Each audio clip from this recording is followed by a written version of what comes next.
Shalom Abracha, que le bon Dieu vous protège, vous donne la santé et la joie, la prospérité si Dieu veut.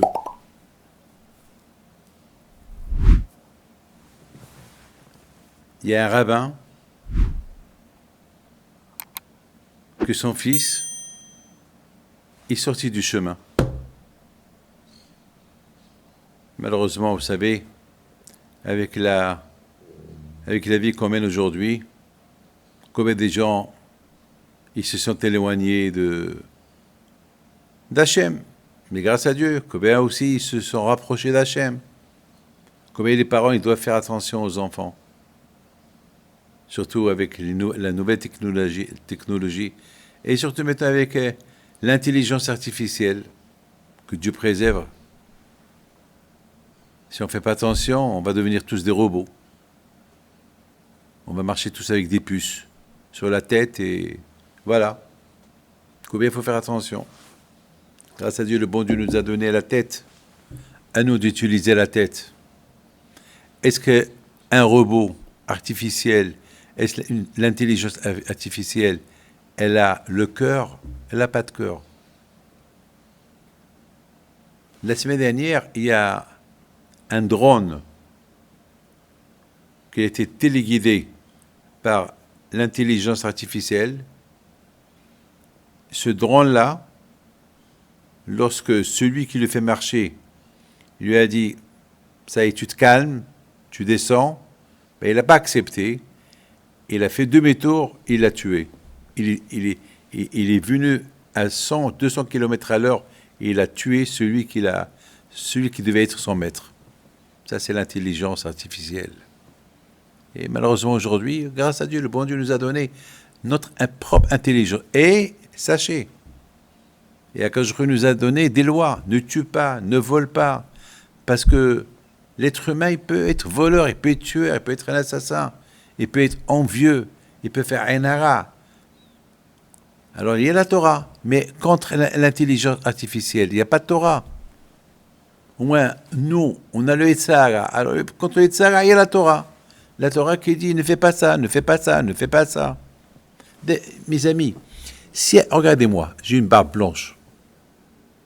Ouais, j'ai l'épée haute. Vous croyez, je ne sais pas que vous croyez sur moi. À 10 ans, vous n'allez pas croire, vous n'allez pas avoir des mauvaises idées sur moi, mais admettons, vous n'allez pas aussi me prendre pour un rachat, shalom, mais je ne suis pas aussi un tzaddik. Moi aussi, j'ai mon Yetzirah. Mais on se travaille. On se travaille. Combien, mes amis, la vie, elle n'est pas facile. Elle n'est pas très, très dure, la vie. La vie de chaque jour, les tentations, elles sont énormes. Et maintenant, ils veulent nous rendre des robots. Vous savez, voilà. Il n'y a pas de Sahara, mais ça y est, tu n'es pas toi. Tu es un robot. Combien, mes amis, il faut faire attention à utiliser uniquement notre propre intelligence. Et bien. Mes amis, vous savez, aujourd'hui, il y a beaucoup de livres, grâce à Dieu. On est milliardaire avec des livres. On peut être milliardaire avec des connaissances. Ce vendredi soir, le fils de mon fils, Rabbi Yoel, son fils à lui, il a 5 ans, 6 ans. Je vous donne la parole d'honneur. Il m'a cité la paracha. Les questions, son père lui pose des questions, il répond à son âge. Moi, alors j'avais son âge, je n'avais pas ses connaissances. Parce qu'on n'avait pas des livres, il n'y avait pas les écoles qu'il y a aujourd'hui. Aujourd'hui, ils sont intelligents, les enfants. Parce que les profs d'aujourd'hui aussi sont intelligents. Avant, c'est pas qu'on n'était pas mère avant, on n'était pas des ânes. Mais avant, notre tête était... On avait un problème, on va au cimetière. On va chez Rabbi Haim Pinto. On était plutôt Emouna que Torah. Il n'y avait pas beaucoup des... C'est pas Bléana aujourd'hui, vous vous rendez compte. Ici à Ra'anana, il y a, je ne sais pas moi, Bléana, combien de Torah il y a ici? Ra'anana, c'est tout à fait nouveau. À Ashdod, Bnei Brak, partout dans le monde, il y a la Torah, Bléana, les enfants, ils sont plus intelligents que... Vous savez, mes amis, l'enfant toujours a été intelligent. Mais ça dépend l'éducation qu'on lui donne. Il peut être intelligent dans la Emouna en Hachem. Il peut être intelligent dans la Torah. Il peut aussi être intelligent pour faire les jeux. Moi, j'ai vu un enfant qui avait 3 ans à l'aéroport. Mais vous savez, je suis devenu bête. C'est ça que j'ai dit à sa mère, quel âge il a votre fils?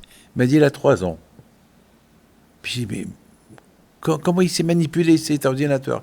Il m'a dit, depuis 2 ans, il le fait. J'ai rien compris.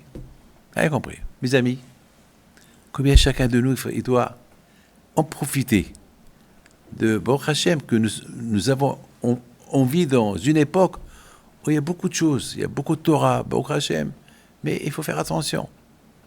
Il faut faire attention pour qu'on puisse garder notre intelligence, celle qui nous a donné Hashem, qu'on ne devienne pas une intelligence artificielle, qu'on soit nous-mêmes. On va pas que Dieu préserve. Il faut utiliser la tête. Vous savez, il y a un expert comptable. Je m'excuse, je critique pas. Hein, un expert comptable qui est venu pour une bracha pour avoir son diplôme. Et je lui dis, alors tu veux devenir expert comptable? Il me dit oui. Alors je lui ai donné un exercice. Ça a pris 1 minute et il m'a donné la réponse. Je lui ai dit, je te pose une question. Est-ce que tu peux faire moins d'1 minute? Il m'a dit, si j'avais un calculateur, je l'aurais fait en quelques secondes. Ça veut dire que le calculateur, il est plus intelligent que ta tête. Il me dit oui. Oui, malheureusement, oui. Je dis, c'est dommage. Parce que avant, les gens, ils n'avaient pas des ordinateurs, ils n'avaient rien du tout. Ils utilisaient que la tête. Aujourd'hui, malheureusement, les gens, ils n'utilisent pas la tête comme avant. Aujourd'hui, il n'y a plus de recherche. Avant, mes amis, pour trouver une réponse à une question de Torah, il fallait des journées entières pour trouver les réponses. On cassait la tête. Aujourd'hui, sur ordinateur, on veut ça que je... et on a une réponse. Question-réponse. C'est du vite fait. Il faut se casser la tête. C'est pour cela que la Torah dit, pour avoir la crainte d'Hachem, il faut se casser la tête. Pour le shlom bayit, il faut se casser la tête. Alors on va demander à un robot de nous faire shlom bayit. Le contraire, il va nous dire, allez-y, crevez. Il faut qu'on se casse la tête nous-mêmes. Allez, que le bon Dieu protège. Amen.